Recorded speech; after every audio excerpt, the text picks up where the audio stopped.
Hi all. ഇന്നത്തെ നമ്മുടെ വീഡിയോയിലൂടെ നമ്മൾ നോക്കുന്നത് ഒരു ബയോഗ്യാസ് പ്ലാന്റ്, ഒരു സ്മോൾ സ്കെയിൽ ബയോഗ്യാസ് പ്ലാന്റിൽ നമ്മൾ എന്തൊക്കെ കാര്യങ്ങൾ ചെയ്യണം, എന്തൊക്കെ കാര്യങ്ങൾ നമ്മൾ ചെയ്യാൻ പാടില്ല എന്നതിനെ പറ്റിയുള്ള ഒരു ചെറിയ വീഡിയോ ആണ്. അപ്പോൾ നിങ്ങളൊരു പ്ലാന്റ് ഉപയോഗിക്കുന്നുണ്ടെങ്കിൽ ഈ വീഡിയോ നിങ്ങൾ മുഴുവനായിട്ടും കാണുക. അപ്പോൾ ആദ്യമേ നമ്മൾ നോക്കാൻ പോകുന്നത് എന്തൊക്കെ കാര്യങ്ങൾ നമുക്ക് ചെയ്യണം എന്നുള്ളതിനെ പറ്റിയാണ്. അപ്പം ഏറ്റവും ഇമ്പോർട്ടൻ്റ് ആയിട്ട് ചെയ്യാനുള്ള ഒരു കാര്യമാണ് feed the biogas plant consistently. അതായത് നമ്മളുടെ ബയോഗ്യാസ് പ്ലാന്റ് നമ്മൾ ഒരു റെഗുലർ ടൈമിൽ നമ്മൾ മെറ്റീരിയൽസ് നമ്മൾ ഫീഡ് ചെയ്യുക. ആ ഫീഡ് ചെയ്യുന്ന ക്വാണ്ടിറ്റി അധികം വ്യത്യാസമില്ലാതെ നമ്മൾ മെയിൻറ്റെയിൻ ചെയ്യാൻ നോക്കുക. അങ്ങനെ നമ്മൾ ബയോഗ്യാസ് പ്ലാന്റിലേക്ക് നമ്മൾ ഫീഡ് ചെയ്യുമ്പോൾ ഓൾവേസ് മിക്സ് വിത്ത് വാട്ടർ. ഒരു 1:1 റേഷ്യോയിൽ, അതായത് ഒരു 5 കിലോ വേസ്റ്റ് ആണ് നമ്മൾ ഇടുന്നതെന്നുണ്ടെങ്കിൽ ഒരു 5 കിലോ വെള്ളം കൂടെ മിക്സ് ചെയ്ത് ഒരു സ്ലറി പോലെ ആക്കിയതിന് ശേഷം മാത്രം നമ്മൾ ആഡ് ചെയ്യുക. പിന്നെ എന്തൊക്കെ സാധനങ്ങൾ നമുക്ക് ആഡ് ചെയ്യാൻ പറ്റും? മോസ്റ്റ്ലി നമ്മൾ കൗഡങ്ങാണ്. പിന്നെ കുറച്ച് കിച്ചൺ വേസ്റ്റ് നമ്മൾ ആഡ് ചെയ്യാൻ ചാൻസ് ഉണ്ട്. കിച്ചൺ വേസ്റ്റിനകത്ത് നമുക്ക് വെജിറ്റബിൾസിൻ്റെ ഒക്കെ പീൽസ് പറ്റും, റൈസ് വാട്ടർ പറ്റും. പിന്നെ agriculture waste is also a good feed stock for biogas plants. ഇതൊക്കെ ആഡ് ചെയ്യുമ്പോൾ നമ്മൾ ഒന്ന് പ്രീ മിക്സ് ചെയ്ത്, അതായത് എത്ര നമ്മൾക്ക് സോളിഡ് ആയിട്ടുള്ള വേസ്റ്റ് ഉണ്ടോ ആ ഈക്വൽ എമൗണ്ട് ഓഫ് വാട്ടറും കൂടെ നമ്മൾ ഒരു പാത്രത്തിനകത്ത് എടുത്ത് മിക്സ് ചെയ്ത് ഒരു സ്ലറി പോലെ ആക്കിയതിന് ശേഷം മാത്രം നമ്മൾ ഫീഡ് ചെയ്യുക. പിന്നെ ഒത്തിരി വലിയ പാർട്ടിക്കിൾസ് ആണെങ്കിൽ, സപ്പോസ് നമ്മുടെ ചക്കയുടെയൊക്കെ സ്കിന്നാണ് നമ്മൾ ഇടുന്നതെന്നുണ്ടെങ്കിൽ അതൊക്കെ ഒത്തിരി വലിയ പാർട്ടിക്കിളാണ്. അപ്പോൾ ആ പാർട്ടിക്കിളിനെ നമ്മളൊന്ന് സൈസ് റെഡ്യൂസ് ചെയ്യുക. അതിനൊന്ന് സ്മോളർ പാർട്ടിക്കിൾ ആക്കിയതിന് ശേഷം മാത്രം നമ്മൾ ഫീഡ് ചെയ്യുക. അങ്ങനെ ആകുമ്പോൾ ഡൈജഷൻ ഫാസ്റ്റായിട്ട് നടക്കും, ബ്ലോക്കേജും നമുക്ക് കുറയ്ക്കാൻ പറ്റും. പിന്നെ ഒത്തിരി സ്കം ലെയർ ഒക്കെ നമ്മളുടെ ബയോഗ്യാസ് പ്ലാന്റിനകത്ത് ഉണ്ടാവാതിരിക്കാൻ വേണ്ടി ഓയിലി ആയിട്ടുള്ള സബ്സ്റ്റൻസുകൾ നമ്മൾ ആഡ് ചെയ്യുന്നത് കുറയ്ക്കുക. അതിനെപ്പറ്റി നമ്മൾ കുറച്ച് ഡീറ്റെയിൽ ആയിട്ട് വേറൊരു വീഡിയോയിൽ പറയുന്നതായിരിക്കും. പിന്നെ ശ്രദ്ധിക്കേണ്ട ഒരു കാര്യം, എപ്പോഴും നമ്മൾ ക്ലീൻ വാട്ടർ യൂസ് ചെയ്യുക. അതായത് നമ്മൾ ക്ലോറിനേറ്റഡ് വാട്ടർ അല്ലെങ്കിൽ സോൾട്ടി വാട്ടർ നമ്മൾ ഉപയോഗിക്കാതിരിക്കുക. അത് നമ്മൾ ഡൈജഷനകത്തേക്ക് ഫീഡ് ചെയ്ത് കഴിഞ്ഞാൽ നമ്മളുടെ മൈക്രോബിയൽ കമ്മ്യൂണിറ്റീനെ അത് ദോഷകരമായിട്ട് ബാധിച്ചേക്കാം.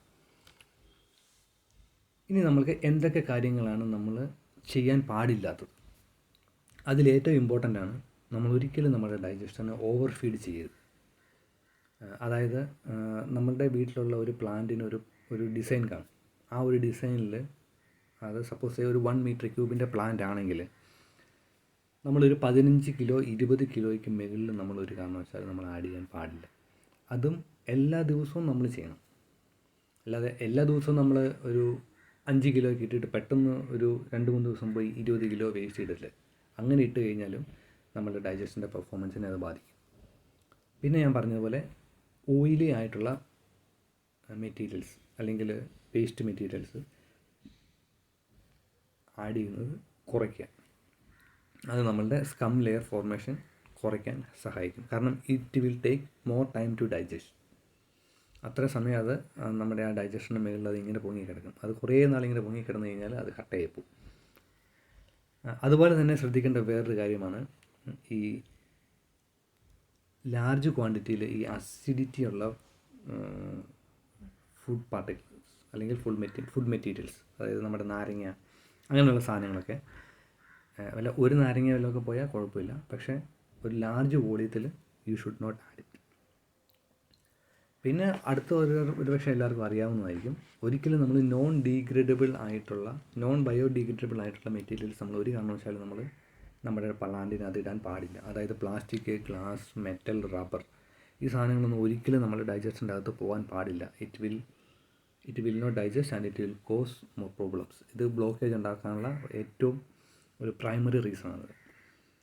അതുപോലെ തന്നെ നമ്മളുടെ കെമിക്കൽസ് അല്ലെങ്കിൽ ഡിറ്റർജൻസിൻ്റെ ഒരു അംശം പോലും നമ്മുടെ ഡൈജസ്റ്റിൻ്റെ അകത്ത് ചെല്ലാൻ പാടില്ല. അതും വളരെ കെയർഫുള്ളായിട്ട് നോക്കേണ്ട കാര്യമാണ്. പിന്നെ നമ്മളുടെ ഇപ്പോൾ അഗ്രികൾച്ചർ വേസ്റ്റ് ഒക്കെ ഇടാമെന്ന് പറഞ്ഞിരുന്നു. അപ്പോൾ അത് ഇടുമ്പം ശ്രദ്ധിക്കേണ്ട ഒരു കാര്യം എന്താണെന്ന് ചോദിച്ചു കഴിഞ്ഞാൽ, പെസ്റ്റിസൈഡ് ട്രീറ്റഡ് ആയിട്ടുള്ള ഒരു മെറ്റീരിയൽസും നമ്മളുടെ ഡൈജസ്റ്റിനകത്ത് പോകാതിരിക്കാൻ ശ്രദ്ധിക്കണം. പിന്നെ ശ്രദ്ധിക്കേണ്ടത് നമ്മുടെ പൈപ്പിൽ, അല്ലെങ്കിൽ നമുക്ക് പൈപ്പ് എന്ന് പറഞ്ഞു കഴിഞ്ഞാൽ നമുക്ക് മെയിനായിട്ട് 3, അതായത് ഒരു ഇൻലെറ്റ് ഉണ്ട്, നമ്മുടെ ഗ്യാസ് പുറത്തേക്ക് വരുന്ന ഗ്യാസ് പൈപ്പുണ്ട്, അതുപോലെ തന്നെ നമ്മളുടെ ഡൈജസ്റ്ററിനകത്തുനിന്ന് സ്ലറി പുറത്തേക്ക് വരുന്ന ആ ഒരു പൈപ്പുണ്ട്.